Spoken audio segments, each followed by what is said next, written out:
Go.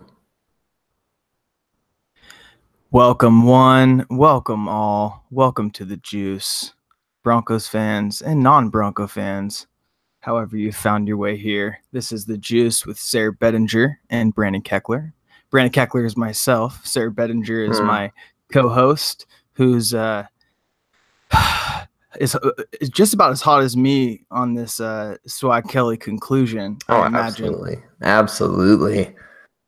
How are you feeling about the final note to the last act of the symphony that we saw tonight?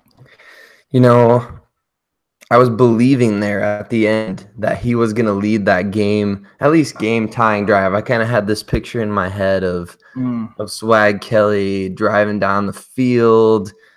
Maybe the Broncos go for two there to just, screw the tie. Like, we're going for the win here because we got Swag Kelly on our side, but then he forced that throw. But man, what a debut. It wouldn't have been the first time a number 6 capped a game off with a 2-point conversion to go ahead and win. Hey, flashbacks to on a previous episode. My goodness. Oh, wow. But enough of that. There's a new number 6 in town. There is. Somebody making it look good finally. My goodness. And easy. Like, okay. So back to, we talk about this a lot, the whole rocket science thing. In the past, like, it seemed like our offense has been rocket science. And then you see other teams and it's just like they're cutting the field like butter. Even if they're not great, they're still just consistently able to move the ball. Yeah. Take what the defense is given, at least. And just didn't it look like the worst of where we've been when Paxton was the quarterback? Ugh. It looked like I was trying to go out there and run the offense. I mean, legitimately, it was so bad. And I think a lot of people make fun of Paxton Lynch, like, and I'm not even trying to do that, but the guy just he just doesn't seem to get it. He's not even making basic plays. And I think the biggest evidence of that was that play where he tried to force the ball into the flat on a third down. It was the first drive after the interception. And he tried to force the ball into the flat, and he had Deshaun Hamilton just ripping across the middle of the field 15 yards away, wide open. Yep. And that's just unacceptable. Yep. And then Chad Kelly comes in, and in contrast, you have it. It looks easy. Not that I could go out and do it, but it's still just picking up those plays, moving the ball, being able to look at the guy and just see that okay, we can get something done here. It's just that whole Paxton Trevor Siemian thing, which ironically Trevor had a pretty good game, but that whole you can't trust that they're just going to go in and get it done. That willpower thing, man. He just came in right with it. And he had the confidence right away.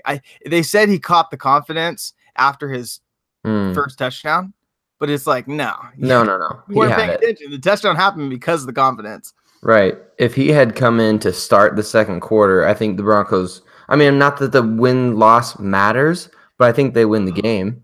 Yeah. You know what I'm saying? I mean, it doesn't affect their chances to make the playoffs if Chad Kelly comes in and wins that game, but they gave Paxton Lynch, in my opinion, at least that start of the second quarter was one drive too many for him. I mean, it was just it was evident by halftime that he just wasn't going to be cutting it. And then the thing to me is, and I think I may have mentioned this before on a previous show, but I think the thing to me is that Chad Kelly just looks like a natural football player. And you see, I mean, you take that for granted from so many guys in the NFL until you see someone like Paxton Lynch who he doesn't seem to get it naturally. And I don't understand that.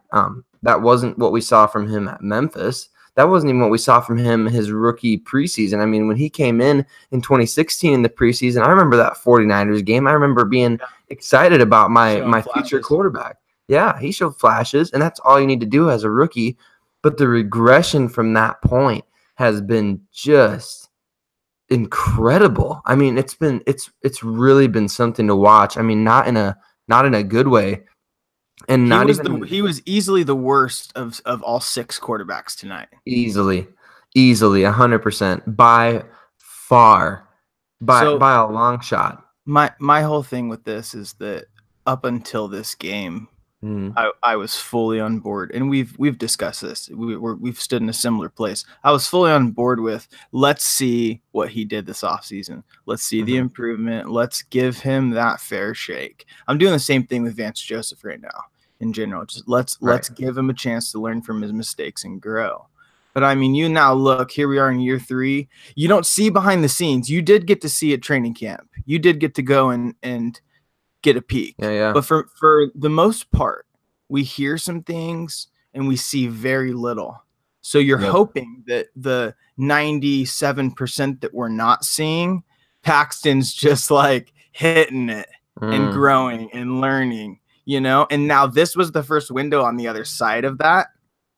And I don't see anything different. And you look at Sloter and Simeon and Swag all outperforming him, and he still just kind of looks like a deer in the headlights out there where he just doesn't really know what to do. Right. Swag came in and he made everybody play his game, and the guy's playing for the first time in over a year.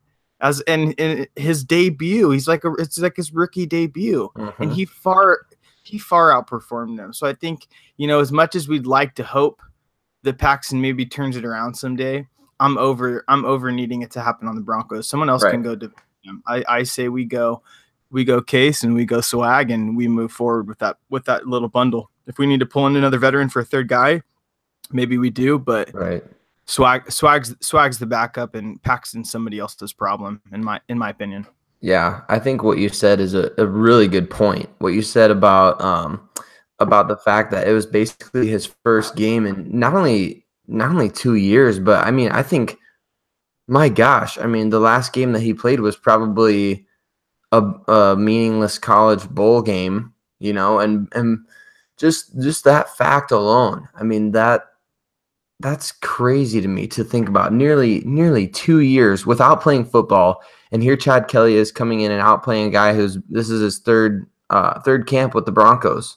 And I think that I wasn't there for the scrimmage, but it sounded like Chad Kelly had a much better scrimmage than did Paxton Lynch as well. I mean, he threw a pair of touchdowns in that scrimmage, if I remember correctly. Not that Paxton didn't have any, decent passes there, but at that point the defense isn't even going full speed. So I think it's a big deal, and I think this is as clear of evidence as any. I mean, you hate to overreact to a preseason game, but I think this is as clear of evidence as any that, like, look, this guy's not made any progression.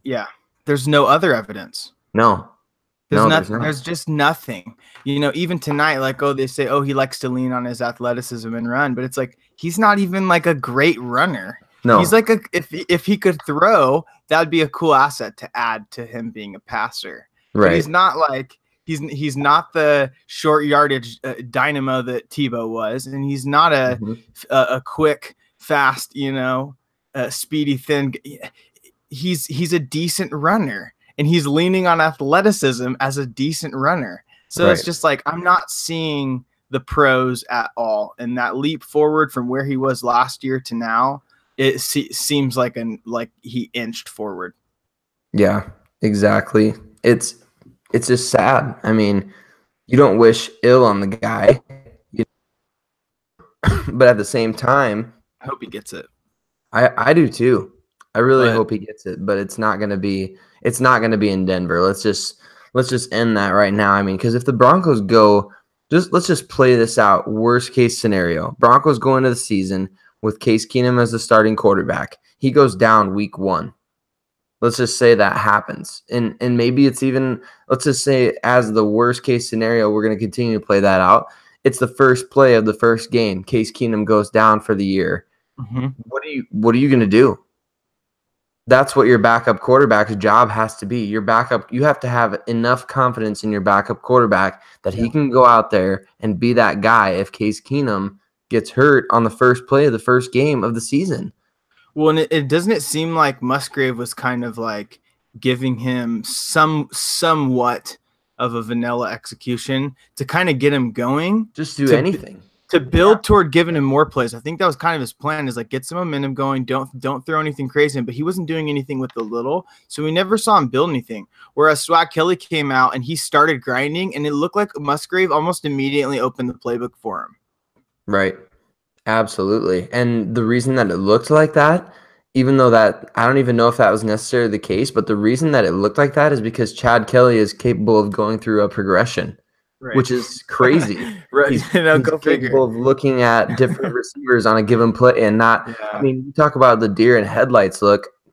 Paxton's. I mean, this is. I'm not trying to. Is this coming from? I have a Paxton jersey. I do too. I do too. I was so excited to get him, but he's got those long legs, and he like. It's almost like he gets into like this power stance where he like his legs get really wide when the pocket collapses, and he like it looks like like a giraffe that's about to take a tumble. Very quickly on even the scrambling thing. Look at that play when Swag shook that guy off running right, and the way he was able to escape. Even kind of toward the end in that last play, it looked like Swag Kelly came closer in this game to throwing 3 touchdowns than Kaepernick did to winning a Super Bowl. Yeah, like that end, he put it in his hands right there. Like that was almost 3 touchdowns. Which I know that was quick side note.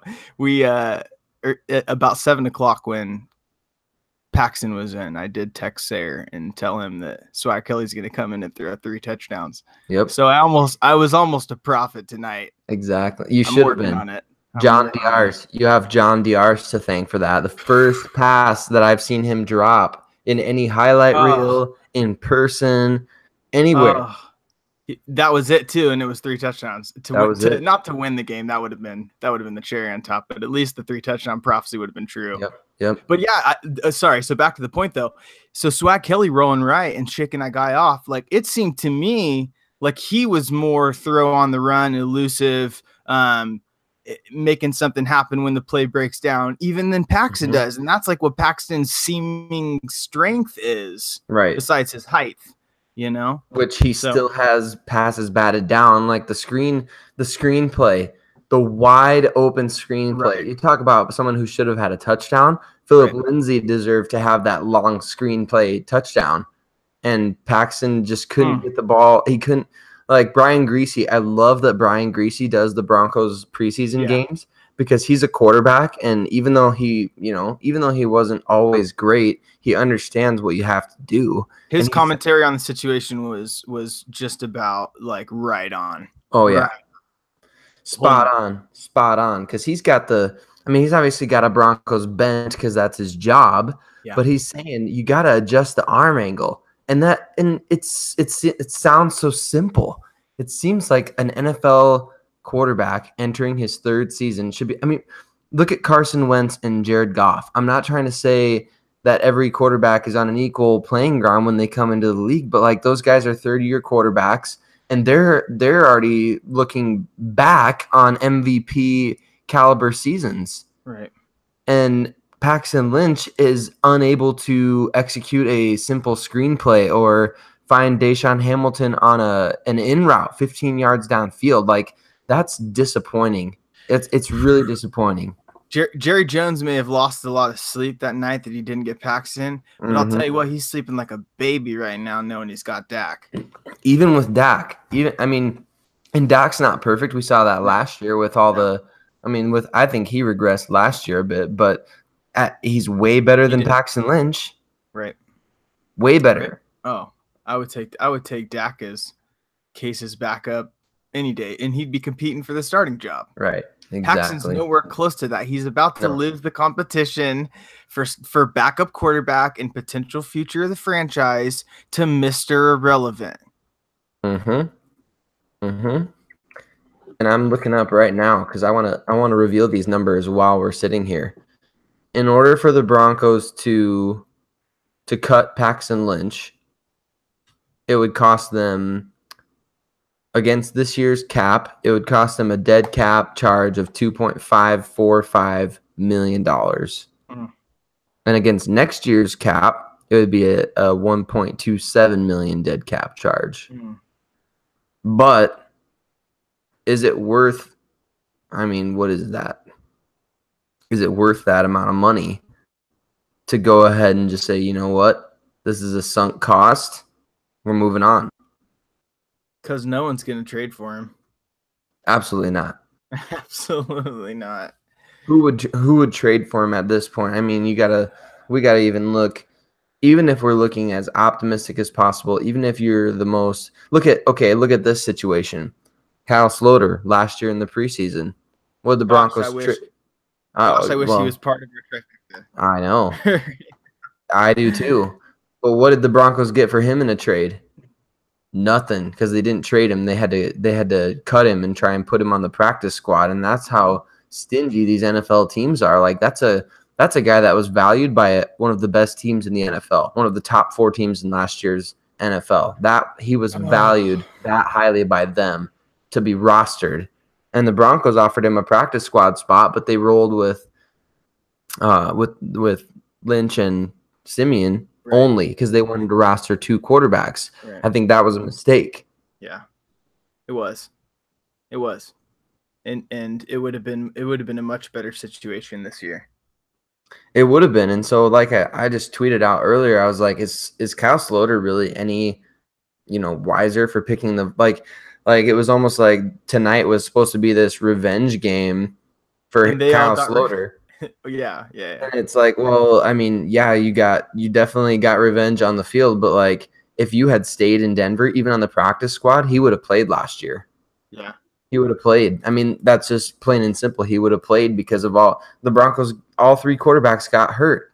Every single one of them got hurt. And so somebody would have had to step in there, and Sloter obviously would have been around. But I mean, if he were in Denver all offseason this year, he'd be the number 2 for sure. Right. And he'd be that guy Swag would have serious competition for that backup. Instead, it's looking like he's got no competition at all, and that job's his. Yeah. After one game. It has to be. How could obviously he's fighting against the thirds. He's the defense is the thirds too. But we were talking about this. Could you just imagine some of those plays where it was just a one-on-one matchup that he had, and if he would have put it to like going up to DT or Sutton on that fade out, oh my gosh! Like I was just like, this is it. This could happen if Case goes down. We got a guy that could be a cool story that could step in, take the reins, and do something. And how far away from believing that are you about Paxton now? Oh, just miles. What a tragedy. It's kind of sinking in for me right now, like as I'm listening to this, like what a waste of that first round pick. Like I'm finally allowing myself to like try that stuff on now. That like but what a bummer. It is. I try to hold out hope with guys through their rookie contracts, with even guys like Cody Latimer, who had done absolutely nothing other than special team stuff. But starting quarterback in the NFL is a high stakes poker game, man. Like it is. You don't get as many chances as Paxton gets. Most people don't get that many chances. Right. And they don't, honestly, you don't deserve it if you can't show any signs of progression, if you can't show any signs of forward movement. It's just not worth an NFL team's trouble, no matter what the cost. And Lynch, I'm reading some of Lynch's post-game quotes. He's saying he was obviously really upset about how the game went. They started off slow and he didn't really help. I mean, that's just that's the attitude that he portrays on the field and off when he's done. Like, you don't see Paxton Lynch getting jacked up about Chad Kelly's touchdown. And I don't know if that's happening off camera. And I'm not saying that's the end all be all, but like, get excited for your teammate, man. I mean, I realize that you're going to lose your job, but you have no confidence in yourself anyway. And in that case, if that's your demeanor, like you're just never going to be the guy I want to lead my franchise. Exactly. We saw Josh McCown. We talk about all the time. Yeah. Did you see Josh McCown just getting after it for Sam Darnold last night? Yeah. Oh my gosh. Like he was running out onto the field after basic throws. Jeez. And look at all the Vikings quarterbacks were having a great time. Obviously. They were. And like that's probably a pretty fun quarterback room. Everybody kind of knows their place. Simeon's got the veterancy that Slaughter knows he doesn't have, but he still might have a place on this team, you know, and then everyone knows it's Kirk Cousins' gig. So everyone's playing their 1-2-3 role very clearly, and they're all stoked for each other. They're having a good time, and we all know Case is the guy, but then Swag's about ready to make. He's about to go from Mr. Irrelevant to making Paxton Mr. He's about to drop the title on Paxton. He's about to hand the baton to him. Oh, man. I wonder if, dude, okay, I just had this hilarious thought. You know he's got that jersey, right? Mm-hmm. Dude, he should hang that jersey up in Paxton Lynch's locker. It'd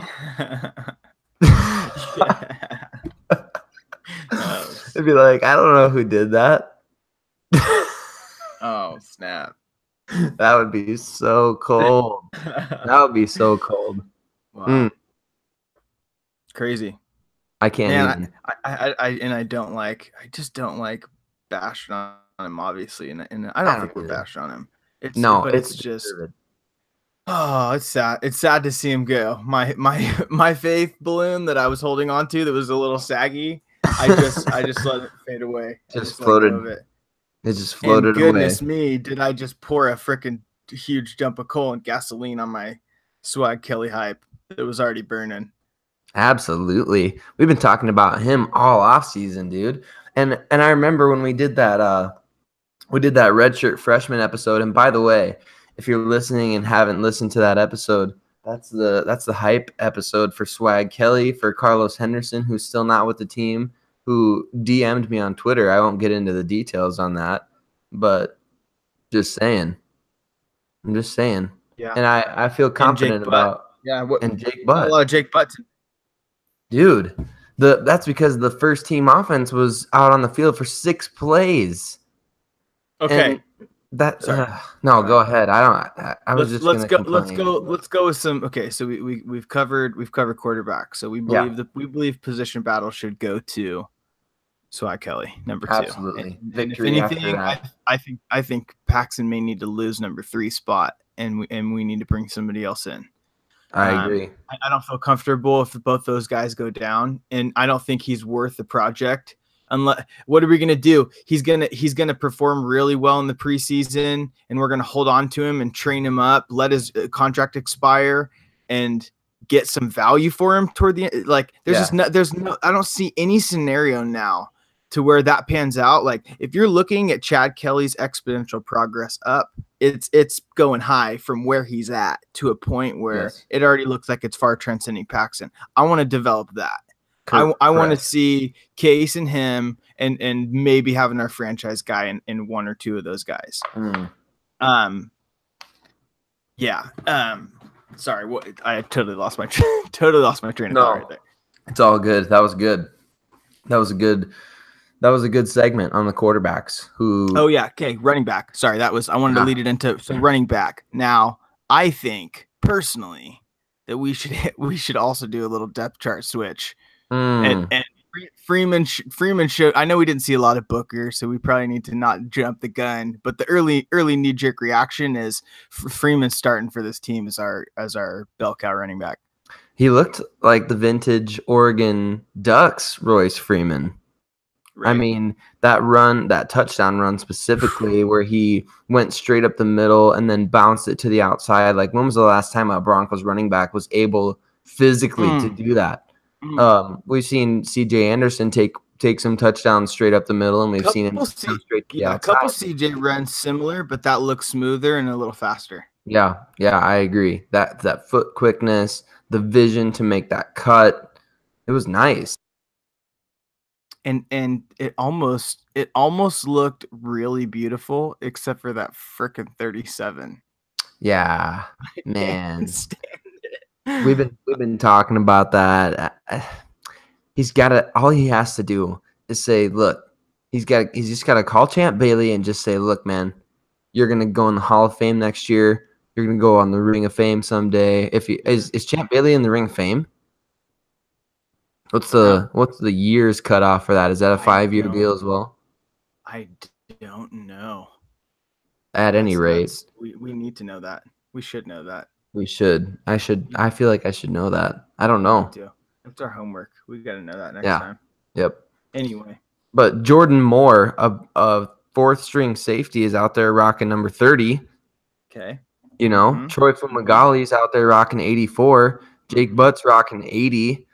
Right. I mean, 27 is being worn by Brendan Langley, so it's not like these Broncos legends are being respected up and down the roster. So I'm not saying disrespect Chan Bailey, put that number on, but dang, man, I mean, get that 37 to Trey Marshall, that rookie free safety, and put on number 24 and own that role of featured back. I got him as 24 in my new Madden 19, man. He looks beautiful. Looks great. I can imagine. It's just one of the coolest I mean, there was nothing cooler when I was in high school than my Champ Bailey jersey. It was the first Broncos jersey I got as above the age of like 12. Right. And that 24 is just looks cool, man. Mm-hmm.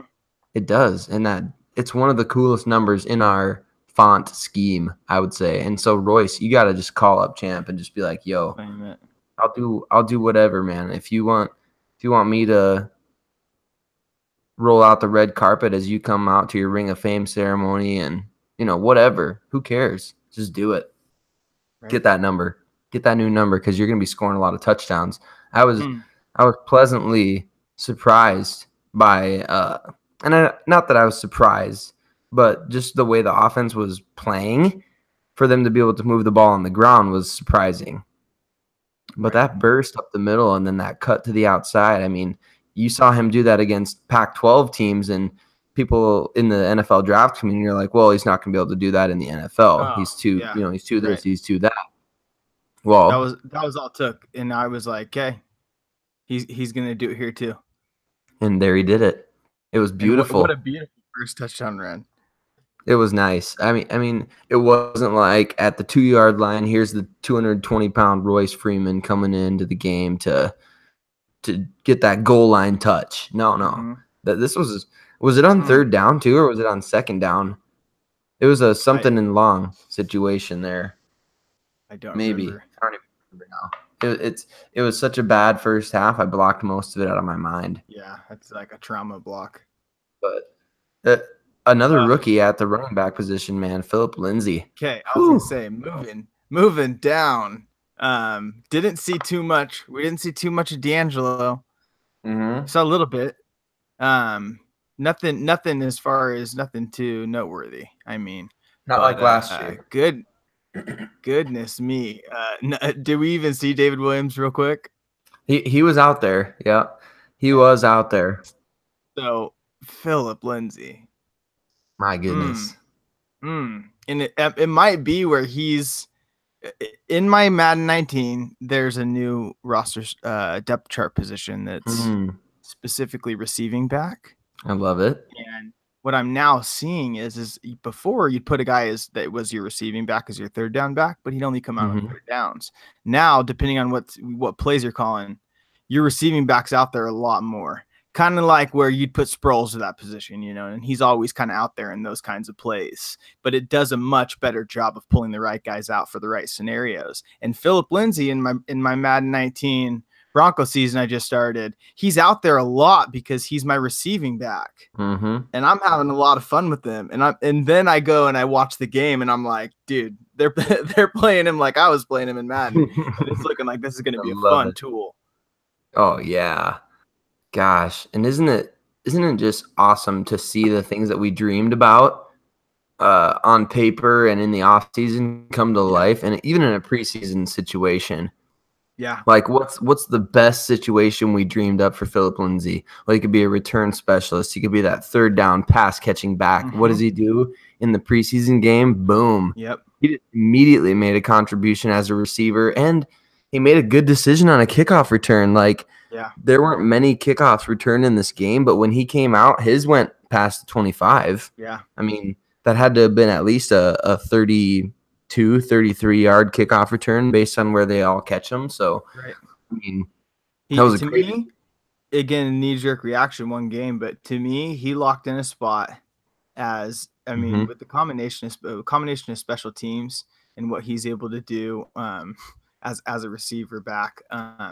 as a third down back specialist because we don't really have anybody there. I think Right. it's a no-brainer. I now think you're looking at a David Williams, D'Angelo Williams competition for running back 4. Mm-hmm. Yep. Not to say they're not going to try to give D'Angelo more ground touches, but Philip Lindsay's going to see the ball more this year. Based on that game alone, I'm making prophecies, obviously based off limited information, but Philip Lindsay for sure plays more this year than D'Angelo Henderson. Yeah, I'm with you on that. From what we saw there, and then I don't know if you overheard the broadcasters talking about it too, but they said that the coaches, because they have those media coaches meetings before the games to get interesting notes and factoids about players, and they said that the Broncos coaching staff said that Philip Lindsay is the best gunner they have on special teams. Ooh, and that is, I love hearing that. I mean, that's a roster lock. They said that about Cody Latimer last year, and everyone was saying like, no, Cody Latimer's time is up in Denver. He's just not doing it as a receiver. They just need to cut bait with him and cut ties. And you're like, no, man, Cody Latimer is the best. He's the best special teams player on the team. You got to keep the guy. Talking point, but that was the reason where you shake your head at it. But if no, he has a crucial value on this team. Right. That. Yep. And so that's the case with Philip Lindsay, obviously. And so we're going to get a chance to see a lot more of him, I think, going forward. I think we'll see him out there maybe a little bit with the first team in next week's preseason game. I love it. So moving on to wide receiver. Yeah. Is there any shifts in your opinions on anything? No, I don't think so. Other than I'm interested to see how they position Isaiah McKenzie, because what we saw from him as a punt returner, I mean, that's going to be invaluable. And a lot of people are saying, well, Isaiah McKenzie and Philip Lindsay are fighting for one roster spot. And I don't agree with that because both players are so different. Okay. Go ahead. We're going to talk about this now. Yeah. We're going to talk about this now. So this isn't a pat ourselves on the back moment. It's more of a moment to validate the power of positive thinking. Yes. Because, here on The Juice, we took a stern stance at we supported and believed that, like we were talking about earlier, not giving up on a guy too quickly. Let's give some people some second chances. Yeah. And you haven't heard a negative thing besides a recall of last year's facts. You haven't heard any negative spin or any negative perceptions on him from us, on McKenzie from us. And I felt like that was awesome to see him play and do the things that we wanted him to do last year. Even if it was just a flash of one awesome big play, it was the biggest moment of the game for us. So I thought that was awesome to see a flip side of a Paxton situation where you do put some faith in a guy, and sometimes they do come around. Let's not throw him out after one season. And I'm ready right there. Not that one good kick return means he's not going to drop some and upset Broncos fans. But hey, I'm ready. But he did catch all three that he sat under tonight, and he returned one for a touchdown, which is the biggest. I mean, that's the biggest thing. And you saw what the Broncos did right after he returned one for a touchdown. They put Craycraft out there for a couple. And I think there's something we saw enough in what we needed to do in from you. Yep. And there was two things, probably more if you're a special teams connoisseur, but the pacing of like taking his time reading the situation. Yeah. That whole thing, the gamut that happened right before where it looks like, oh, he's going to stall out and get fried. And then boom, as soon as he hits it, the speed takes off. And it was both of those combined. They were cool. Sometimes you see one or the other in those ones that go back, but that was cool to see that combination on that play. Yeah. It was like he had a turbo booster and just like activated it right when he picked where he wanted to go. Turbo, baby. Just hit that turbo button, man. And he turned it on quick. And then those last two, the shake right and the shake left to get in the end zone. It's just like, loving that vision, loving that juke. Great teamwork. Obviously, a lot of great blocks on that. But I'm ready. I'm ready to lock him in a roster spot, at least in special teams. Yeah, and that creates an interesting dilemma at receiver because you've got those. I think the last two receiver spots are coming down to Tim Patrick, River Craycraft, and Isaiah McKenzie, obviously. And I think the Broncos put McKenzie below Craycraft to really challenge him. But at the same time, Craycraft is just balling out in practice, and So so you think they're going to keep 7 guys, or are you thinking that Carlos Henderson's not going to be around? I don't. I mean, I don't know. Is I'm that what you're hesitant on thinking? what I Are you say. I'm factoring that hesitant on what those I say last about him. you factoring those Yeah, last 2 in if Carlos is gone? yeah. I think with Carlos on the reserve did not report list. I think that's an easy decision right now to keep him on that list. I mean, until he reports to camp, I mean, what else do? You Got it. can't roster him, Got it. And so he's not counting against the roster right now, which I think is kind of nice for the Broncos to be able to evaluate because they've got so much talent at receiver. I mean, it's crazy. Yeah. It's nuts to see. And so, excuse me,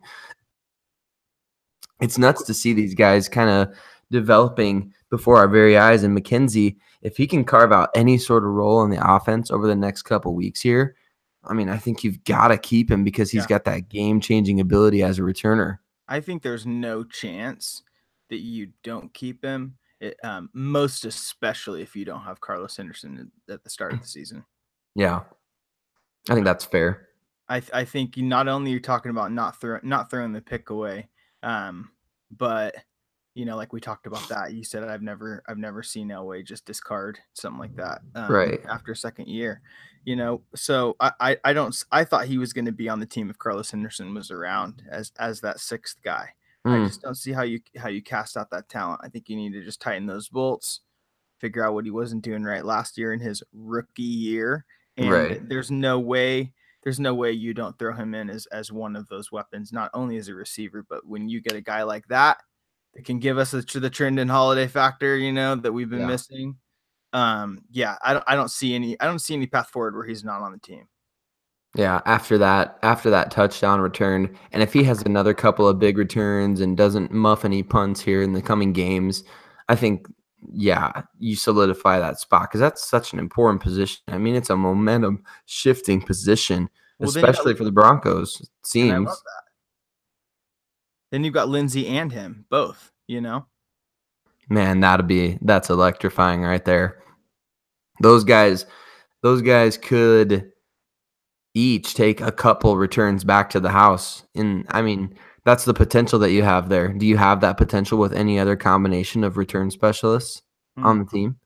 And this is just a random thing, but why is it so different returning punts than kickoffs? I mean, the pressure with guys bearing down in punts is a bit different, but I mean, the Broncos depth chart at both positions is like just significantly different, which is interesting to me. I don't remember if it's all blurred together. I don't remember if it was the real game I was watching or whether it was Madden commentary, but they were talking about the new kickoff rules. I think it was Madden actually. Oh yeah. And they were talking about the new kickoff rules, and they were explaining how now, based on how they have it where they can't start running until after a certain thing happens, they were saying how the kickoff now is more like a punt. And so that reminded me of that as you said that. Interesting. Like they may even be even more so now. Yeah. Similar. That's a good point. I've always just like when I set my Madden rosters, when I set punt returner, kick returner, which is my experience in this, I always just pick my guy that's my electric returner, and I put him at both. And I know that there's a little bit of difference in the stats, but I personally don't know what the specifics are that you'd want in one more than the other. Yeah, it's weird. Is it was kickoff returns previously something you want more speed for? Whereas you want punt returns, maybe it's more reaction than it is you're going to have time to build up that acceleration. Yeah, that's a good point. Maybe you want your better hands guy on punts, better just like mental toughness back there, and then the kickoff return guy. I mean, it seems like almost anybody can go return a kick. I don't know. It's just odd to me, but it is what it is. I guess the Broncos, and they can use that to their advantage, by just because of that difference, whatever that may be, you may be able to find a way to get both McKenzie and Lindsey on your roster this year and say, look, like we got a couple guys who can ball out in the return game. and Tom McMahon's going to love that, the special teams coordinator, who I think of any unit out on the field tonight, I think his unit showed the most improvement from last year just based on a one preseason game sample size. Special teams looked vastly improved. Those guys caught the punts. They were making plays as gunners. They were doing things on kick returns. Like Langley, I thought, had a decent return. Lindsey had a good return. So just an interesting difference there from Olivo's group last year with so many mistakes, formation mistakes. How do you have the wrong formation set up on a punt? And it happened multiple times for the Broncos last year. And so just seeing a guy right that ship is nice. But that's my special teams rant for the day. Yeah. And I don't think we saw enough of Hamilton and Sutton to really, there's not a lot of movement there. However, didn't it just look good seeing like those shots of 17 and 14 lined up? It was a little soured by the fact that they were lined up with 12, but like that's where I can't wait to see. I think that was enough to where like week 2, at least maybe week 3, I don't know what their plan is, but you got to get Swag Kelly out there with the second team. And maybe even by the last week you're resting your starters. But goodness me, do I want to see him out with at least Sutton and Hamilton. Yeah. Give me some time with those guys together, because you thought Sutton was making Fumagalli. Yes. If you thought those guys were making big plays in practice with Lynch and Keenum throwing the ball, I think Kelly's going to be able to. We talk about it on this show. It's our hashtag. It's our byline. Go get it. Those guys are go-getters. So I think Kelly, as well as anyone, can throw the ball up there for a receiver to go get it. He was attacking, and that's what you want, is he look for those opportunities where he's going to aggressively attack and let his playmaker make the play. And you know what? We have a team of wide receiver playmakers. So if you got a guy out there that's excited about those opportunities to really just jam it in there, goodness, that's going to be fun, because you just don't see it. I would like to see Paxton just errantly throwing deep balls. Like that would make me a lot happier than the even pick up 5 yards thing that we're doing. Yep. At least and I know there was a couple, but it was still, it's just like, let's at least put him out there with a spread freaking 4 wide receivers. Like, let's just at least see if put him in a 2-minute drill at all times, Yep. But yeah, I don't know. Go to that Memphis 8-play playbook that Bill Musgrave was talking about. Right. Oh, that was one of the most sad comments of training camp. Yeah, bad. Just bad. So tight end, did you any shifting there? I was excited for Matt Lacoste to catch that touchdown. That was a really nice little out and up wheel route that he ran there. It wasn't technically a wheel route, but it's kind of that out and up fake out. He really faked that. I think I remember if it was a linebacker or a defensive back, but he really faked him out pretty good there. And he was wide open for a reason. It wasn't like it was a total lapse in coverage. It was just a good play.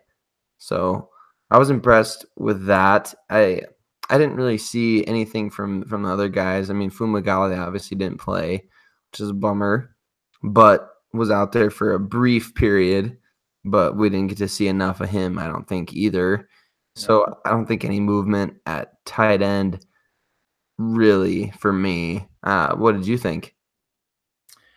It doesn't look like there was too much going on. There wasn't anything too noteworthy. I know that it was I expected to see maybe just a little bit more, but maybe like a bit like a like a big 3rd down conversion or something, but it was just such a dud. Our first team and then most of our second team play. So you just didn't really get to see them utilized too much at all. Yeah, hopefully we get to see more of that going forward, because I think those backup quarterbacks against rookie NFL linebackers and safeties need to learn how to manipulate the middle of the field. I think you take advantage of that in the preseason, and a lot of times you do see tight ends really kind of show up in preseason play. I think the Broncos have some really talented guys. I want to see, gosh, I mean, Hireman's got to get out on the field. Yeah. I don't understand that the difference between Jeff Hireman and Carlos Henderson. I don't get it. Yeah. I mean, I know that Henderson is deliberately not reporting to the team for whatever personal or family reason is going on, but I mean, Jeff Hireman has been injured every single year, it seems like, and I'm not trying to bag on the guy for getting hurt. I mean, I know football is a physical, violent game, but what's the difference if, I mean, Vance Joseph at the end of OTAs was really clear. If you want to make the football team, you've got to be at practice. And he was talking about Carlos Henderson and Kenny Bell. Well, Kenny Bell's been cut, and Carlos Henderson is on the reserve, did not report.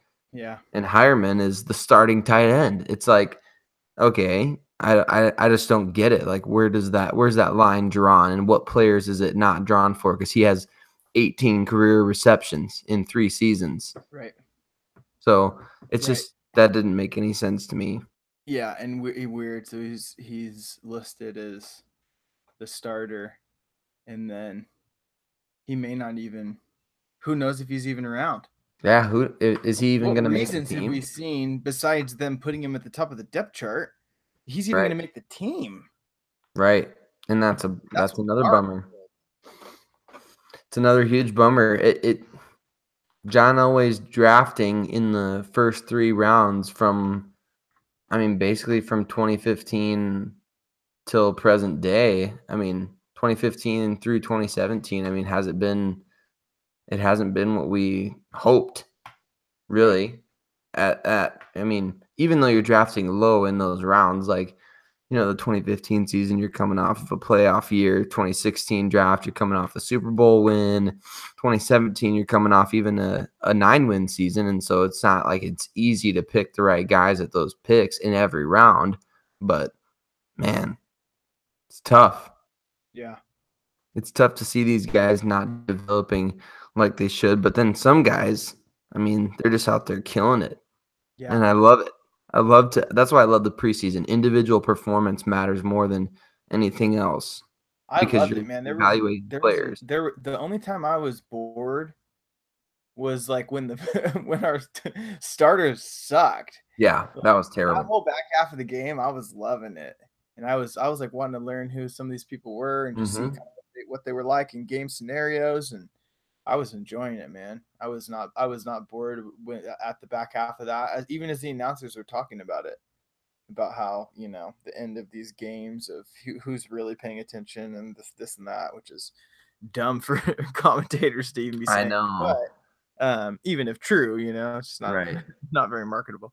Yeah, man, I was loving seeing that depth, and I'm super excited to see a little bit of something different next game. There's just some of these guys that we wanted to kind of see some more of, to figure out kind of where they stand. But yeah, it was a really good game, man. It went from being something that I thought that first half was just like, well, this is just not the exact opposite of what I wanted to happen. I think that things could have been a lot like more of a total breakdown, but yeah, definitely is not. The Vikings were having the game that I wanted us to have. Yes, especially from their new quarterback. I mean, oh yeah, they made 4 out of 4. Jeez, the story's not done yet, but if all we got was this chapter, like so far, Vikings are winning, right? For sure, definitely. And Kirk Cousins, I mean, he looked pretty good, man. I mean, he made that throw that he made to Stephon Diggs. He's like, hey, I can do what you can do, Case. Seriously. Look like they just tried to execute that play they won the playoff game with. That was it. Yep. That's exactly right. Wow. And Roby had great coverage. My goodness. Yeah. That was great coverage. I mean, you can't, I think I would say like 8 out of 10 times the receiver's not catching that ball, or the quarterback is not able to put the ball where the receiver can even catch it, because that's such tough coverage. Right.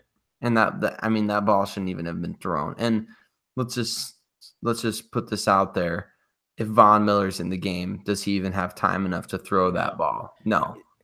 So okay, do we go O-line right now, or do we start talking D? Because I'm excited to talk Chubb. Yeah, I mean the O-line for me was fine. I mean, I don't remember a lot of sacks happening that were not the quarterback's No, fault. no. I thought Sam Jones, I don't know if you remember this play. Sam Jones, the rookie offensive lineman who was playing center, number 70, he had a blitz pickup, a DB blitz. He's playing center, and he noticed it from coming off the left tackle, and he got his butt out there and he made a block. And I think it Wow. was still while Paxton was in the game. And it ended up being, obviously, I'm just going to guess here. I don't remember, but it ended up obviously probably being incomplete or a short gain or, Yeah. whatever. But, I mean, Yeah. that was one of the most impressive plays of the game to me. And rarely do offensive linemen jump out like that. But, man, I mean, he That's awesome. literally jumped out, and that was a great play. So, deserves to be highlighted for sure. Yeah.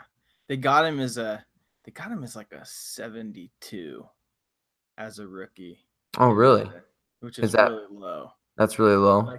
Like I would say, well, it's not terribly low, but it's like you want your guy to be like at least a 75, like more like a 78. Like a good rookie guard is like a 78 in Madden language. So anyway, they got him. They're not high on Sam They're Jones. not huge on Sam Jones, huh? See what happens, man. Because Madden has been wrong many a time. Right. What did you think of Bradley Chubb? Dude, there was even some moments where he didn't get him, but that was the last thing you saw before they flashed down the field. This Chubb was like right there. Yeah. And there was I think it was a tackle for loss. There's a couple things he did that were obviously good, but I just remember like just seeing him assaulting and seeing him getting back there, like Vaughn did when he was young, and just seeing like, ooh, this is gonna be fun. And when you put Vaughn on the other side, and oh my gosh, just again, fire all the missiles. It's gonna be good. Man. I keep getting excited for fire all the missiles. Yep. And I think Chubb was wrongly accused on Twitter. A lot of people were talking about how he was just gashed on one of those running plays by Latavius Murray. It definitely wasn't the first one. I think the first Murray run, he kind of bounced between the tackles. And I don't know if Chubb missed a tackle there. I got to go back and watch the game again. But the second big run that Murray had, people were like, oh, Chubb just blew it on run defense. But they ran at Shane Ray on that play. So just a little factoid for people out there who are bashing on Chubb for his run defense. And then he came in with that goal line stuff, which was really nice. I think he got a hit on Cousins, even if it was a bit late. It was either Cousins or Simeon. I don't remember. He got back there one time for a hit. But like you said, when Vaughn's out there, and Chubb's got to find a way to be dominant even when Vaughn's not on the field. Yeah, like when we have Shane Ray and Bradley Chubb on the field, I want to see dominance. Let's 2 first-round picks. Yeah. Like, let's go. Yep. But I was impressed with the small sample size that we got from him. Yeah, me too. Run defense. Yeah. I'm a little worried. That was not, for the starters, not good. Yeah. Just not impressed. Was nothing there that you just want to see. You want to see us improve in that way. Yeah, I don't know, man. Like you didn't see the first team for terribly long, but when they were out there, we were getting hit. And then who was that Vikings running back that seemed like he played the whole game? Was it Rock Thompson? Maybe, I don't even know. It was he had dreads. Yeah, he was good, but he seemed like he was picking up 5 yards on us like the whole game. Yeah. Like, how's that guy still in? What team is he with? First team, second team, third team, all team? Because they took Murray out because he's old, and then Cook's not playing. So I don't know. Look like he took most of the reps that game. It was crazy. Yeah. I'll pull up their depth chart here and try to find out because I'm sure they were talking about him all game. I wasn't paying much attention. I was trying to figure out who the Broncos had out there. Okay, so they got They've got a 31 Mac Brown. I remember him. He was playing way late. And then they got college free agents Rock Thomas and Michael Boone. Boone. It was Boone. Boone. It was Boone Boone. was killing it, man. All game. That's not good.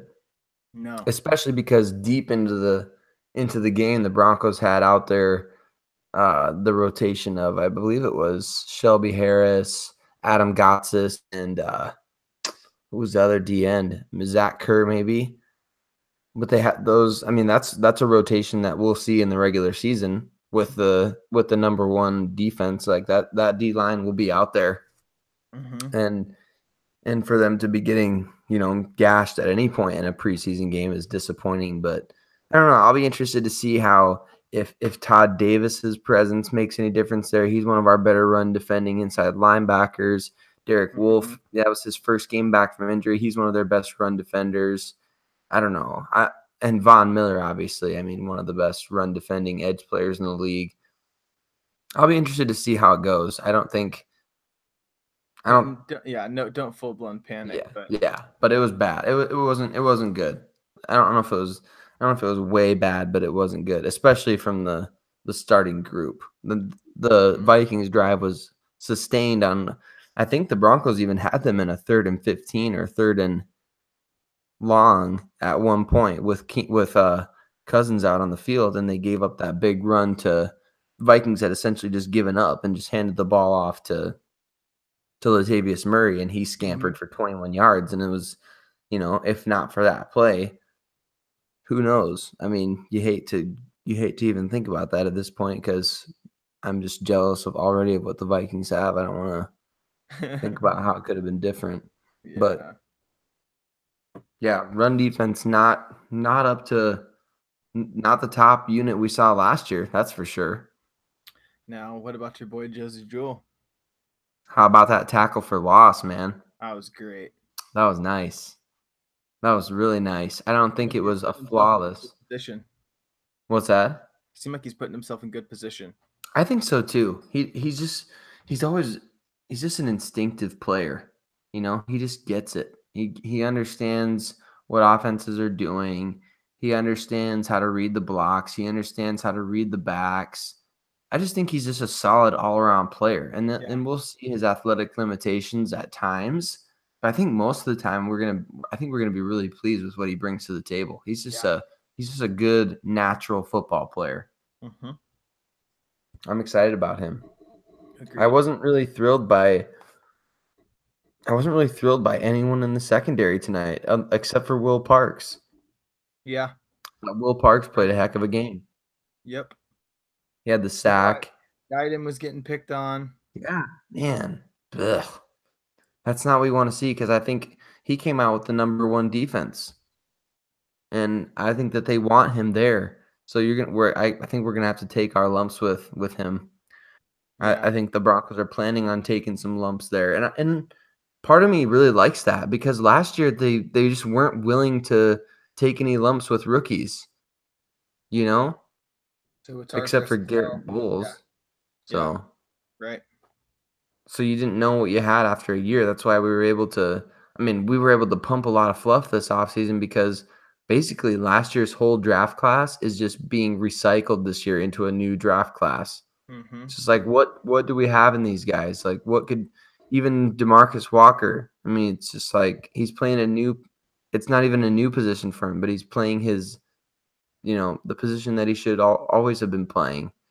And it's just what do we have in these guys? What do we have in the 2017 draft class, which is exciting, but it's also, a bad reflection on what the coaching staff should have done last year. And I think that they really learned from that because they're of the 10 draft picks that the Broncos had. I don't know if you saw my tweet about this. Broncos had 10 draft picks this year. 7 of them were listed either with the number 1 offense or defense or the number 2.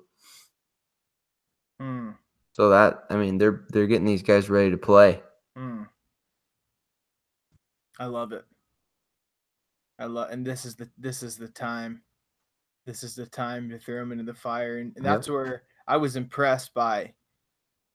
Swat Kelly would pick up a first down and whatever, and then you'd expect for them to switch to conservative mode and run it at least a time or two, and then boom, he's it's play action, or he's dropping back and he's throwing it, and I'm like, oh, cool, man. They're actually letting him ball. Yeah. Yeah.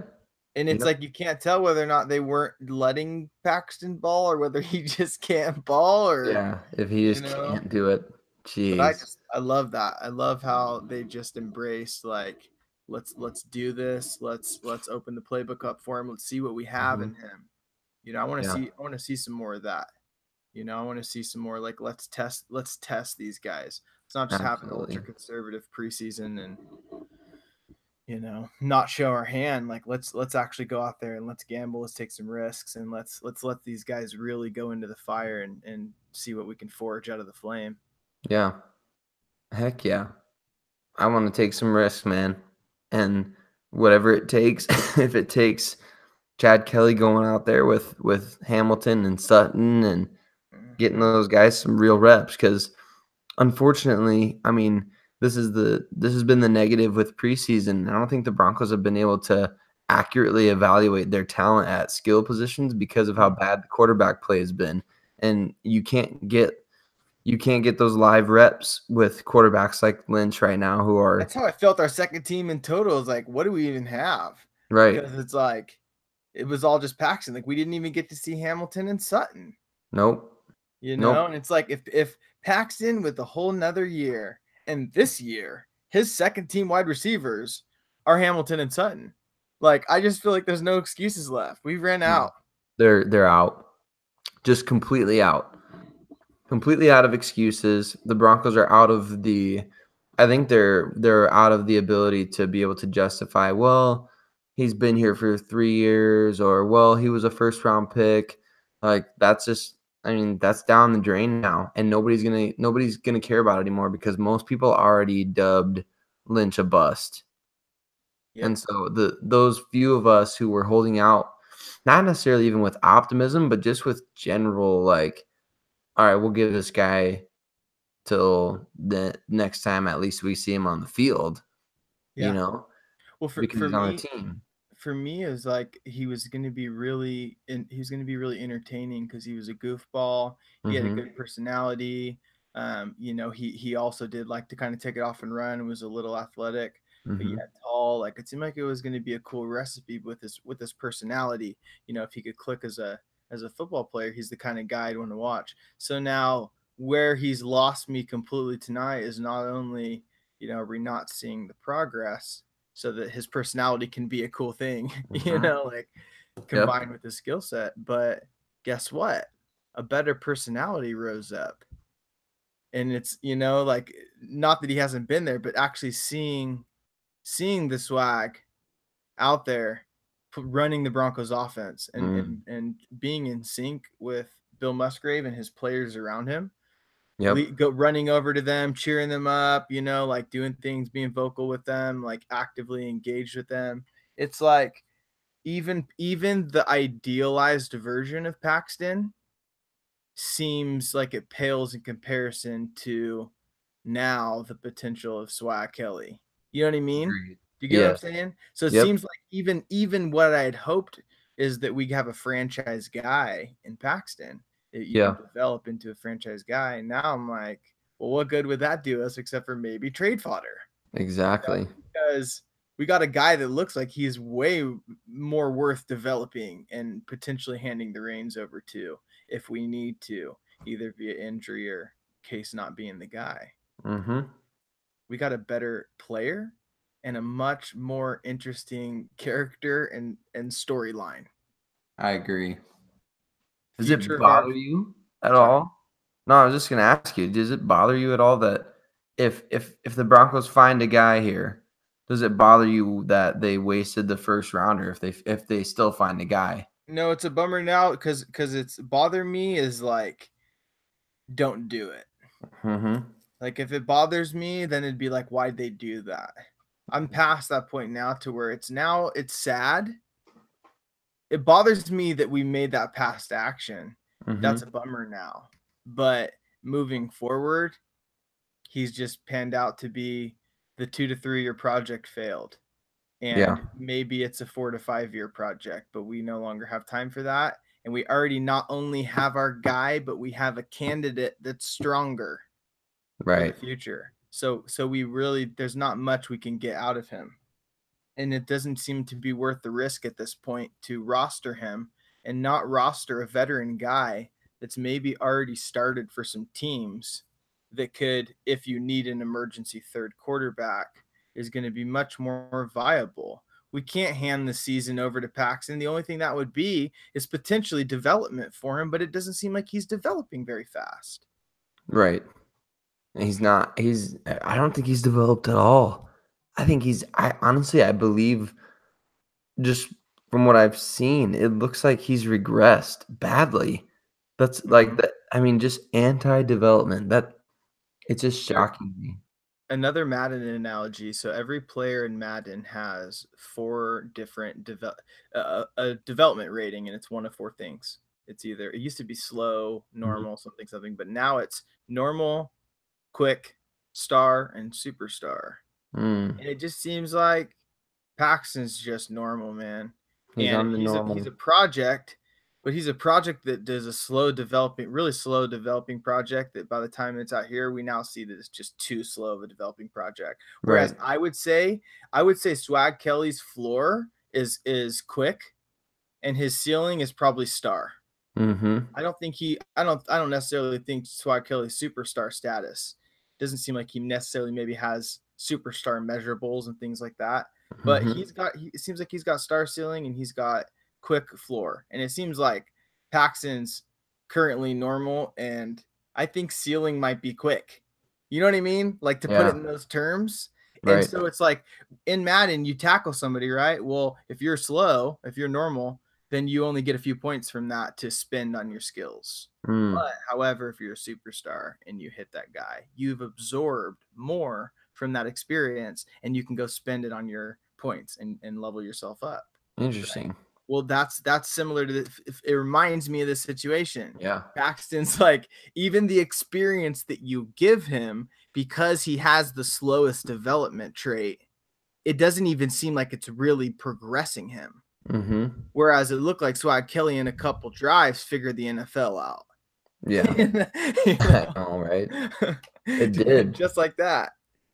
It really did, though. I mean, it just looked like, he's a natural out there. He's making throws. He's making reads. He's scrambling.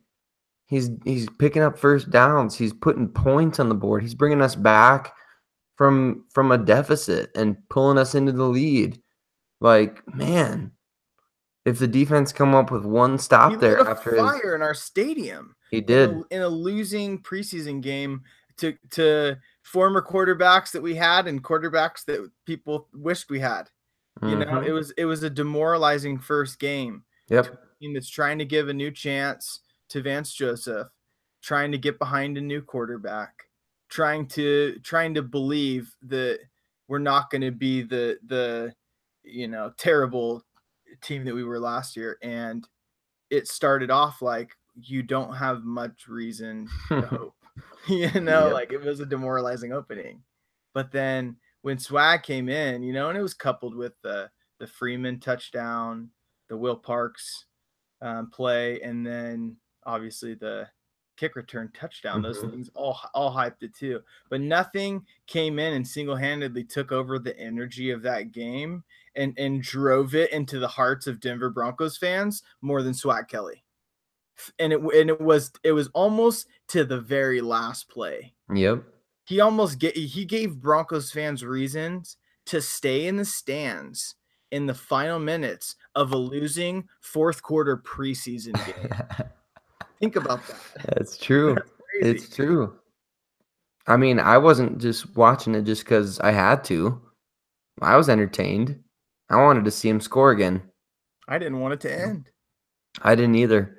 I would be down if Swag Kelly gets the entire fourth preseason game where the starters don't even play. Yeah. Yeah, let's see it. Let's see it. Just give him all 4 quarters. See what he can do. See if he can put up 300. Yep. Oh, give him the second team to start the game, and then let him just flesh out those depth spots and let him play out all the position battles for everyone else. Yep. And just get a whole game under his belt. I would love it. And you know what? Doesn't it look like when he was out there playing at the end of the game, didn't it look like he just stepped into like last chance you, and he's playing with a bunch of guys. Some of them he's practicing with, some of them he's not very familiar with. He's playing with scrappy guys across the way, and it's like none of that mattered. He was out there just playing football. You know what I mean? He just sunk into the scenario, sunk into the moment, and became what it had to be. And there's something intangibly impressive about that. Yeah, absolutely. Just to be that's a field general, that's a quarterback, that's a leader. And I don't think he gets enough credit for what he's capable of doing in terms of just rallying a team. Like when he did go to Last Chance U, when he was there, he went there and won a freaking national title. Right. And again, I'm not going to sit here and try and overhype and argue with people who are Chad Kelly detractors, yada, yada. But I'm just saying he went to Last Chance U, won a national title. The next year, he goes to Ole Miss and beats Nick Saban and wins the SEC. Like, I mean, I'm just putting it out there. The guy just gets football. By contrast, so you the most recent season of Last Chance U was very interesting, and I know you probably haven't watched much of it yet, but one of the storylines is that the quarterback that they have was the #1 most highly recruited quarterback in high school his senior year. Like he was #1 in the nation, and he ended up, I forget where he went, but the essence of this story is that this guy really had a lot of he was really arrogant as far as like thinking like I've been to a really big program. Yep. I'm better than these guys. And he did come to a sloppy, loosely executed offense and coaching program at this Last Chance U like university. It was in Missouri. It was the original show in Missouri. It's in Mississippi, the original one, but then this one was in Independence, Kansas. Missouri. Oh, Kansas. That's right. Okay. So this, college this guy goes to, and he's getting mad at the coach all the time. He's throwing these fits, and he's talking about how this isn't how it's supposed to be run. We're supposed to be more organized. And it's not like he's doing it in confidence or in the right situation in diplomatic ways. He's bitching to his teammates. He's going around and he's saying it even to the coach, and he's being very disrespectful, and he's totally subordinate. And by the end of the season, this guy was done. Yeah. And in the credits, when they talk about the guys that do go on and win other places, he wasn't in it. He was done.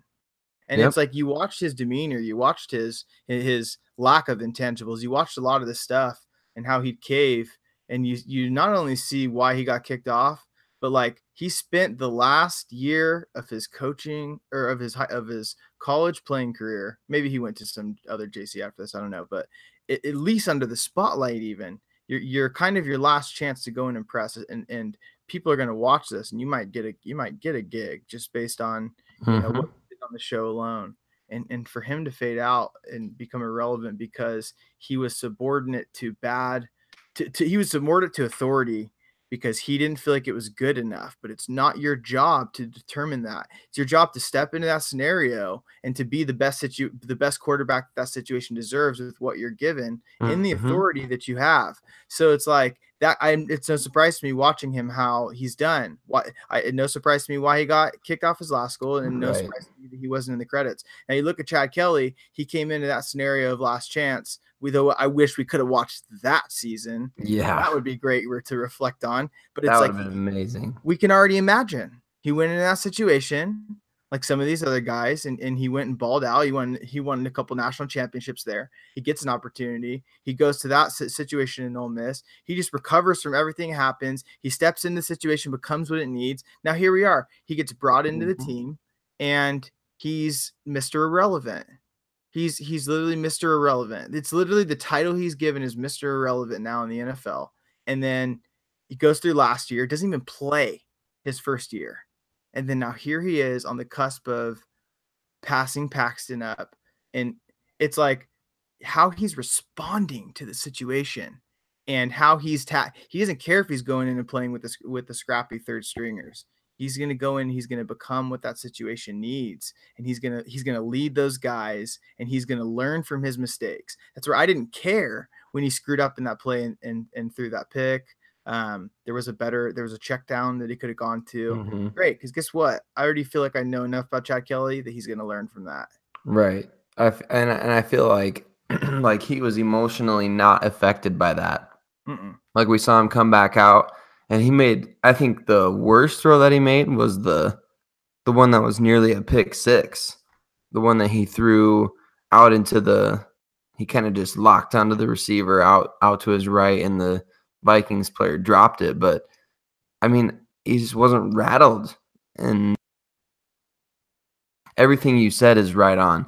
And especially after watching that last season of Last Chance U, my gosh, I mean, I was cringing for that kid, man.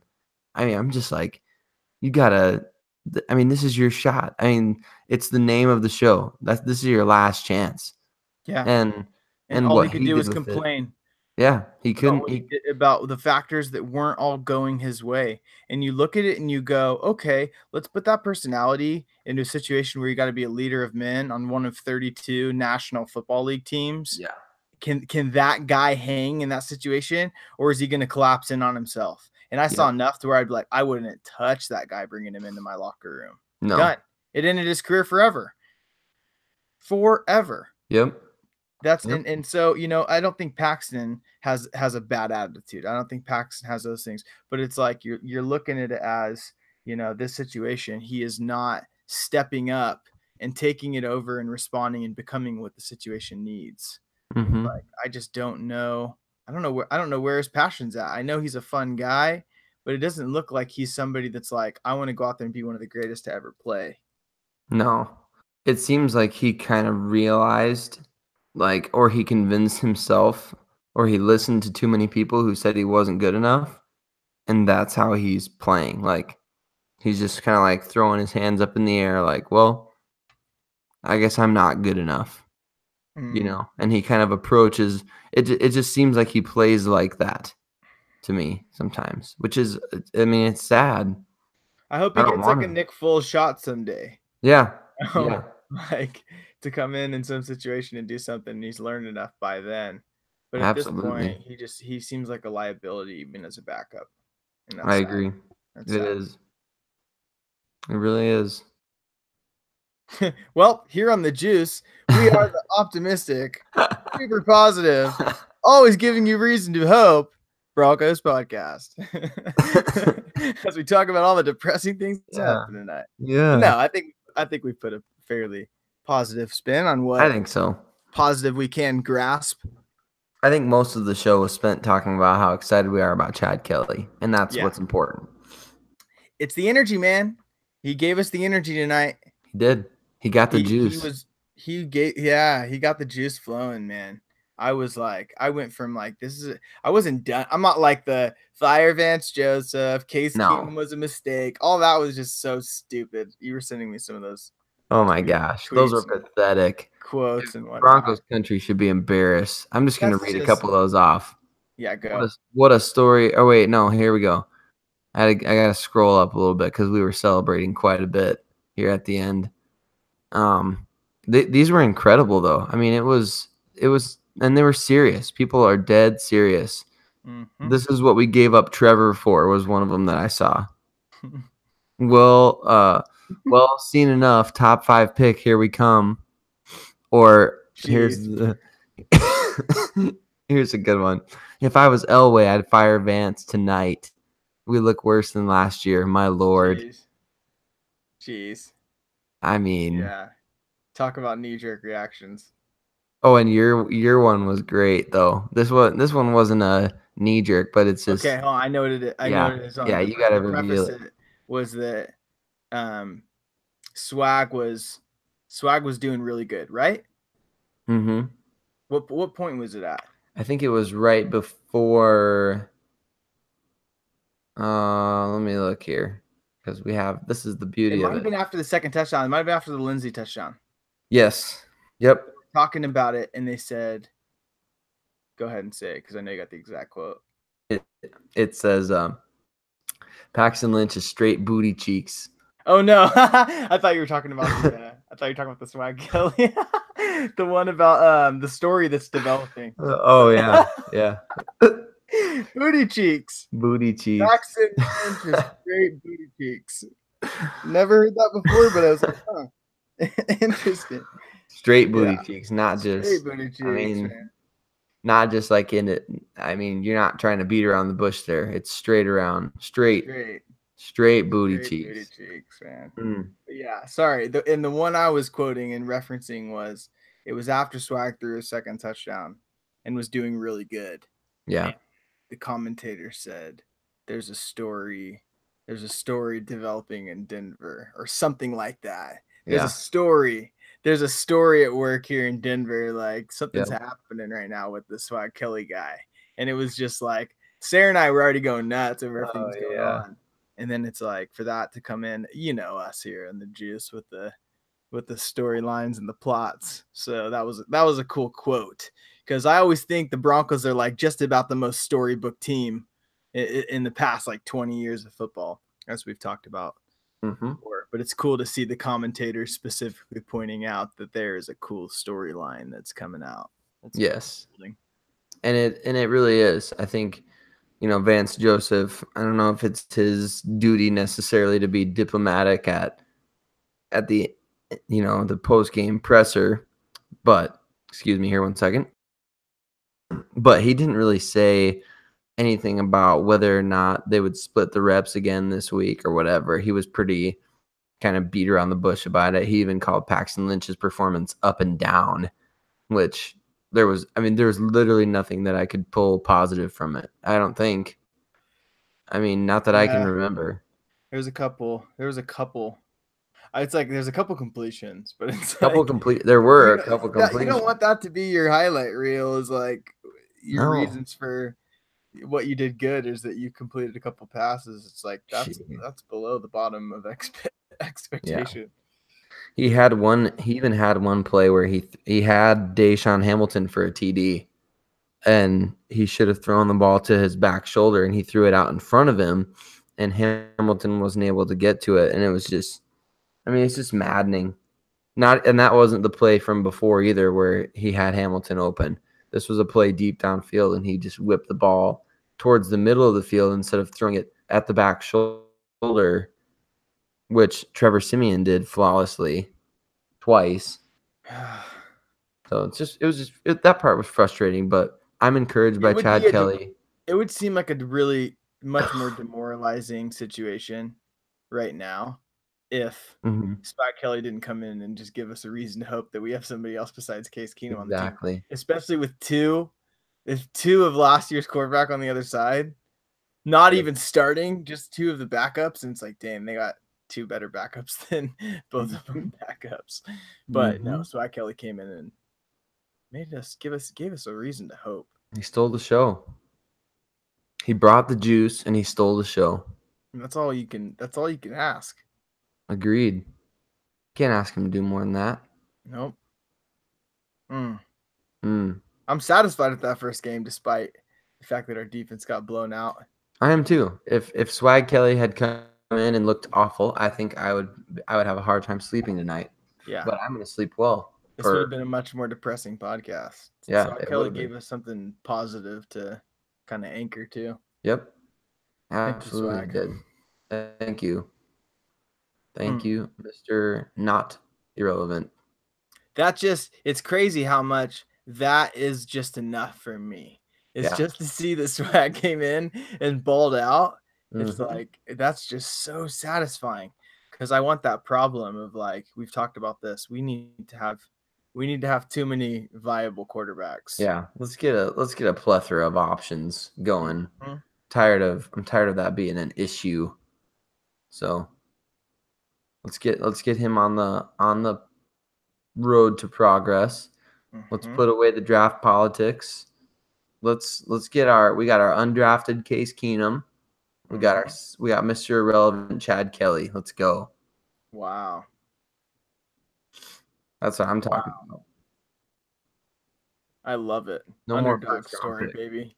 Yeah, exactly. And I like how this even right here, people are like, oh, well, yep, the Broncos aren't going to be good this year. Oh, like yeah. some of the people that just watched our starters. Yeah. Good luck. Good luck Doubt with it. that one. Doubt us. Doubt us all day. It's gonna come back and bite you. And we don't play the Vikings this year. No, No, we played no. them in the regular season last year. Yeah, they play the NFC West this I'll have year. to wait for that revenge game. Mm-hmm. I really wanted to go out and pound them, and that whole story that Broncos fans are looking for, where Case just balls out and Yep. defense picks off Kirk Cousins, and Oh, yeah. Bradley Chubb just like absolutely just obliterates Trevor Siemian, and didn't That would happen, have been man. great. It didn't That would happen. have been great. We did get to see Siemian get sacked. We did. He did good against us. Mm. And smiled. He had like a really like the goldenness of Simeon smiles.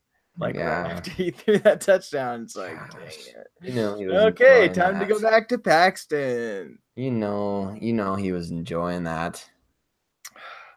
What a stat! How when they showed all the quarterbacks, how every one of them had ties to Denver. Obviously, our three, but two of theirs, and then even Right. Kirk, who everyone expected. We were one of the hottest candidates for Kirk.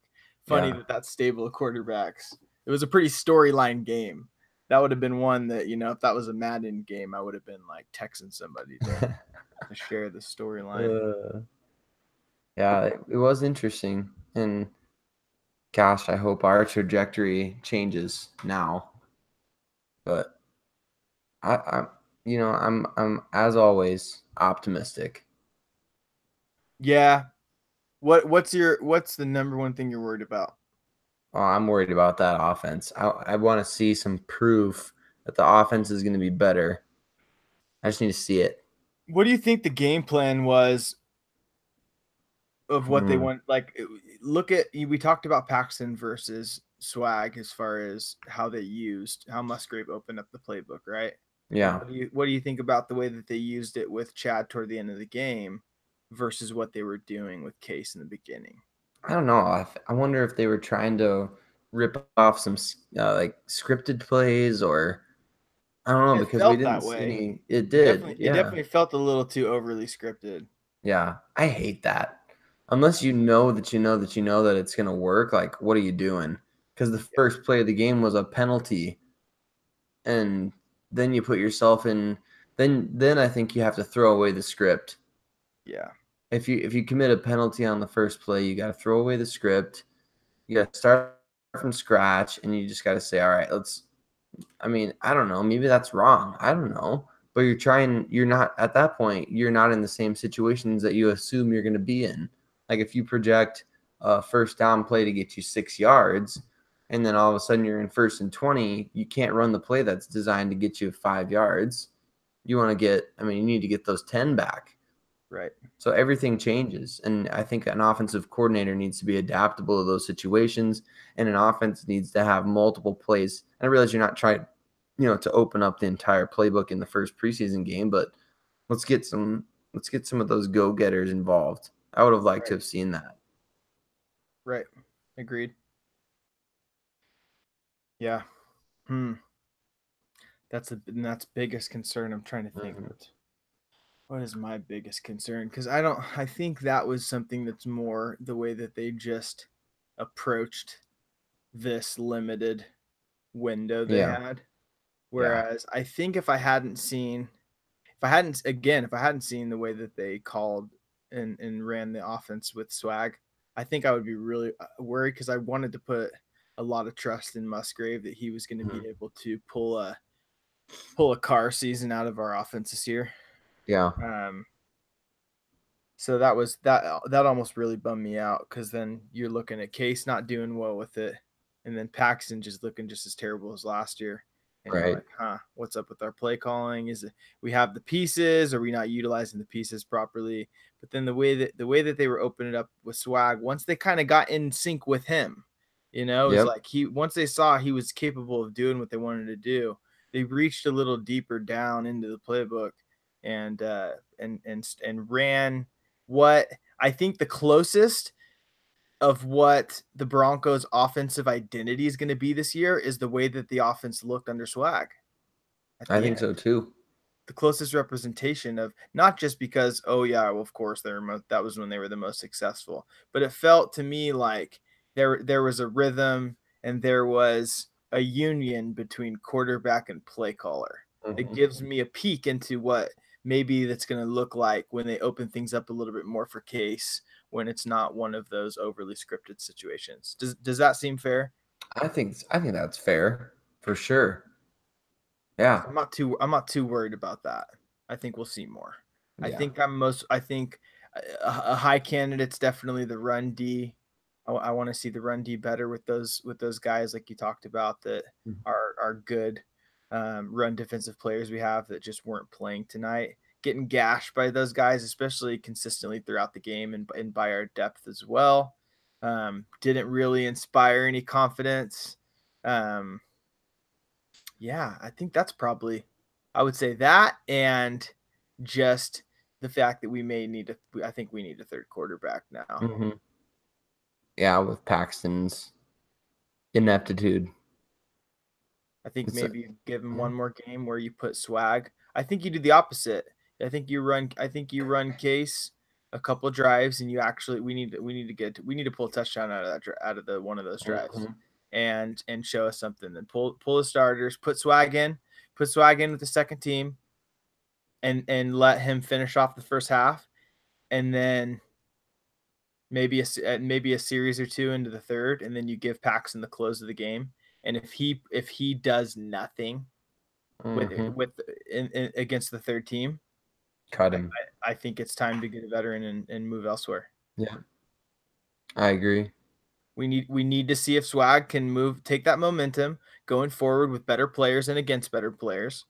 And then we need to see if Paxton even has enough to put some points on the board and generate something against the least of competition we can give him. You know? Give him a chance against the literal worst guys on the field. It's next week needs to be last chance you for Paxton Lynch. It does. Put him in last chance. Get that coach from Compton to Broncos practice and talk some sense into Paxton. Yeah. Light a fire under him. Something. Yeah, man, this was there's a lot of stuff going on. A lot of stuff. With the Broncos to talk about now. We're going to be going at rapid fire here on the Juice. We're going to be trying to do live post games every game after even all the preseason games, which we started doing tonight. We're hoping to start getting a little bit more of an active presence on social media. We've got the logo all sorted and picked out, and about ready to update the podcast and all of our symbols across the various social medias. And yeah, there's a lot of cool stuff going on tonight. We wanted to do a little bit of an off the cuffs, just instant reaction, just pure raw, taking what we just saw and just playing with it and seeing what we saw and dissecting it. But we got a lot of fun stuff going on. Yeah. We're gonna hear some cool training camp stories of Sayre's Denver experience and some of the people he talked to and some of the stuff he saw. We got a little Madden 19's out. Madden 18 has been put to rest. So the plot of last year's Madden storyline is done, and including a last final Super Bowl that was epic. I think it was in the year 2040. And it was the 2040 Super Bowl. 2040 Super Bowl. Yeah. So now here we are starting at ground zero in Madden 19. So we'll be talking about that. We're going to be doing something cool in the Juice where we're having little segments where we kind of recap and catch you guys up on what's going on in the alternate universe Madden story. Try not to make it too long for those that could care less. But for those of you that we're hearing from that are digging the Madden aspects of it, we're going to give you guys a little storyline to follow so that, you can know Broncos drafted Jack Brady, with the second overall pick, and just some little snippets. I'm pumped. I can't wait. All coming in the future. A lot of cool, exciting juice storylines for you. Some awesome Bronco stuff going on, and we're gonna have some new, exciting, cool guests on. And it's here, baby. Football season is here. We are talking about live football action that we just watched. And what better feeling is there than that? It is amazing. It's always the best time of year. Football starting up. I mean, just the optimism and the excitement is still there for everybody. It doesn't get any better for me. I love the grind of the season, but I think this time of year is the most fun for me. You got 90 guys on the roster, 90 stories. I mean, and look here at the we are. Slaughter decision last year. This is a perfect example of how that was a very important decision that we kind of went the wrong way on. Some of these things can really determine what pieces that you have in the next coming years. So this is a lot of it. It's totally a long game thing.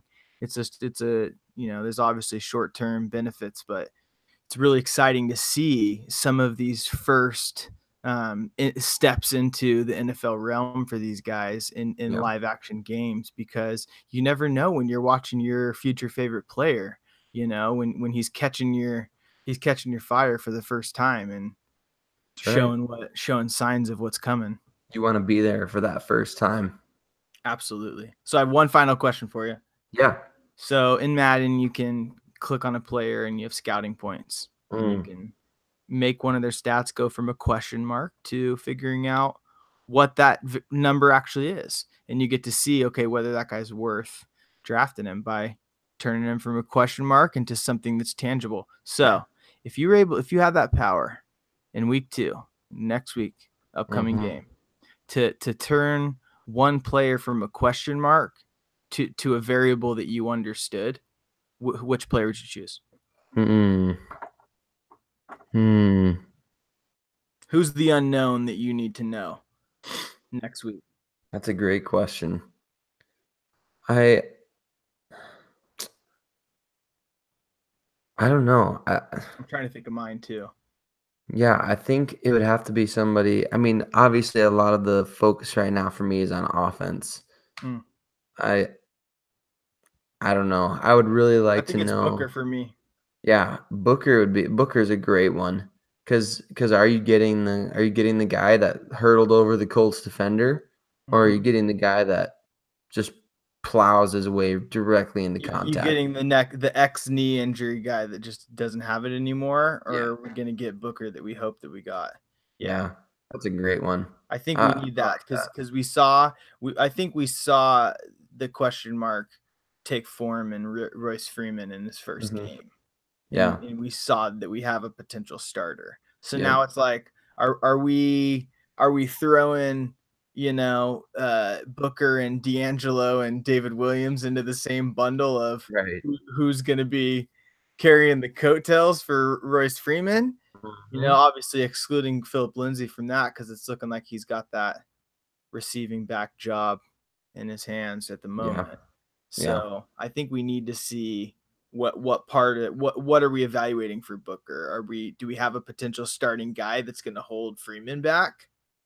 Or is this the player that most cynical fans think we have that is just never going to be the guy? And I hope he's not. I hope he's not that sorry, I worded that poorly. I hope he is that guy that we think he can be. Right. Not the guy that the cynical fans think he is. Right. Yep. So I like that one. Booker's mine. So what are you thinking? I would say Hireman then. In that same vein, I want to know. Gosh, is he the starting tight end for the Broncos, or is he a future cut? Like, it's crazy how wide the variable is of that. It is. It is. It's nuts. And he could be gone in a week, or he could be our starter opening the season, at least according to the depth chart. Yep, he could be. And the way that Vance Joseph talks about him, doesn't sound like he's in any danger. It's just weird to me. I would love to know what's going on with him, where he's at, what he's capable of, especially with Keenum throwing the ball. Yeah. Good answer. And I don't think there's anyone on defense that you really that we really need that same thing from. Maybe Cravens. maybe. Yeah, do we really need to see him become something more than an unknown? You know what I mean? Like, I feel like we Mhm. know kind of what Cravens is going to be. I feel like I Yeah. know where he fits. I feel like he's going to flex with the other two safeties and come in those situational spots, and eventually he's going to take over, and it's going to be the Justin Simmons and Sua Craven show as our safeties. Boom. I don't see any other way that story goes. With That's Will gotta Parks be it. factoring in as the third guy in the future until he heads off somewhere else and gets a starting job like Bruton. You know? Mhm. Yeah. Yeah. I agree. Cravens and Simmons. Yep. Well, hey man, this has been good It talking with has you been. about live action football. Oh, We it's been started post draft and now here we are, post first preseason game. we made the bold decision to start a podcast with no football on. Right. Just none. And And now here we've we are. arrived at the easy part. Yep. Now we get to react to real games, real players making plays. We didn't even need an outline. We just Nope. came in tonight with, well, let's just talk about that game. Let's talk about Yep. Swag Kelly for like an hour and 15 minutes. Yeah. Heck yeah. And I loved it. Good times, man. And now he's gonna go beat the Swag Bears. Kelly's coming, baby. That's what we've been Yep. talking about. Swag Kelly's coming. He's clipping at Paxton's heels. I Yep. want to hear all those things. Not that we were the only people saying it or the first people saying No, it, right. obviously, but it was cool that like I think there was clearly a like, oh, Broncos fans are like too excited about Chad Kelly kind of thing, like mostly because they're not pumped about Paxton. But I thought tonight validated everything that we've all been hoping, Yes. the direction that Chad Kelly's story's going in. Yeah. Even And if you're being a harsh critic, I mean that was a really good debut. yeah. And that announcer summed up my feelings in tonight's episode and hopefully the future of this 2018-2019 season with this quote that there's a story brewing in Denver. Mm-hmm. The story brewing in Denver. The Swag Kelly story. Mm. Mm. Learn from Case, young Padawan. Study, drain all of his knowledge and understanding, Yep. and just wait patiently like you've been doing. We haven't seen anything to indicate that Chad's going to do anything but wait patiently and learn. Yep. He just stepped in and looked like a veteran and without having played for 2 years. Yeah, he did. He did a great job. I was impressed. Even having high expectations, I was impressed. Yeah.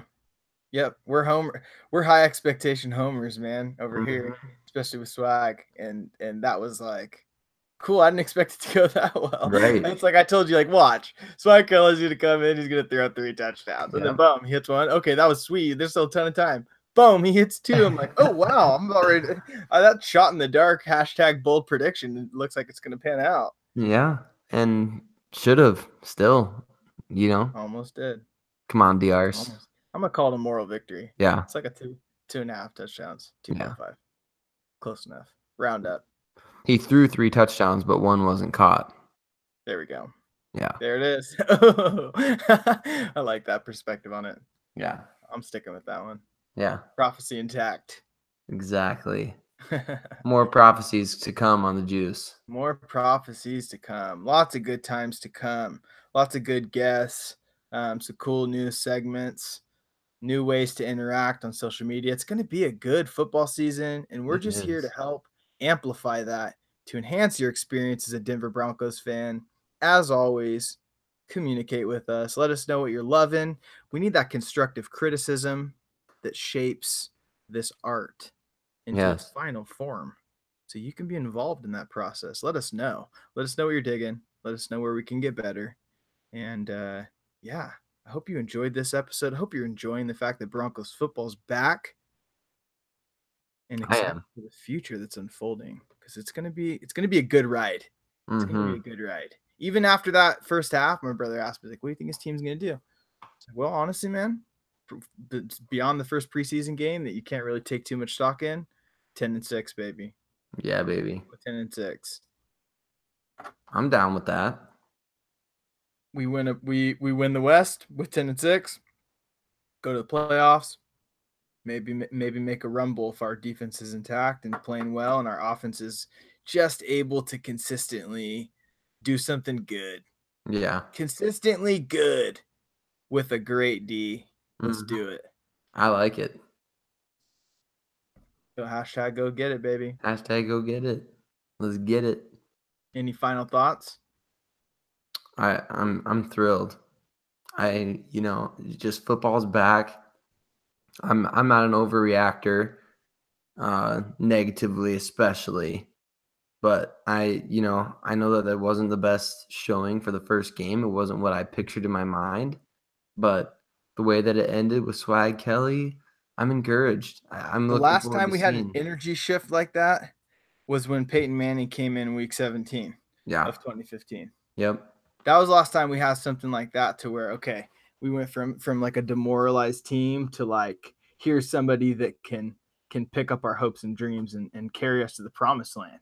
And it's the guy that's third string, and we have our starter. So that was a really interesting final symphony to that Chad Kelly played for us tonight. Yeah, it was. What a great experience.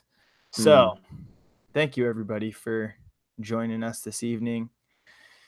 Let us know what you think. Let us know what your hopes and dreams are for the Broncos season and for the upcoming future, what your prophecies are. We need to hear some Juice prophecies from the Juice fans, because we know there's some prophets out there. Yep. We know there's some speakers of the divine truths of the future that you need to share with us. Give us the prophecies. So, let us know, man. We'll read the prophecies on air. We'll let the people know, because you got to throw the prophecy out there so that you can take that validation and experience that feeling where you looked into the future and you saw the truth. You saw Swag Kelly coming. Didn't we have a bold prediction? Didn't we switch about a bold prediction to I know we got it on audio. Chad Kelly's winning the Super Bowl in like 2020. 2020. I think it was the 2020 Swag Kelly Super Bowl MVP. That's been recorded. That has been recorded. It's coming. It's coming. Well, thank you everyone again. And this has been the Juices. Do you know the episode, Sayre? I believe this is episode 11. 11 or 12. I know we crossed 10. Yeah, I think we might be coming on a dozen.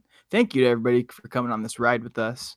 And we're not slowing down anytime soon. We got more juice coming your way. We got more Broncos coming your way. And as always, this is Brandon Keckler with Sayre Bedinger. God bless, and go Broncos.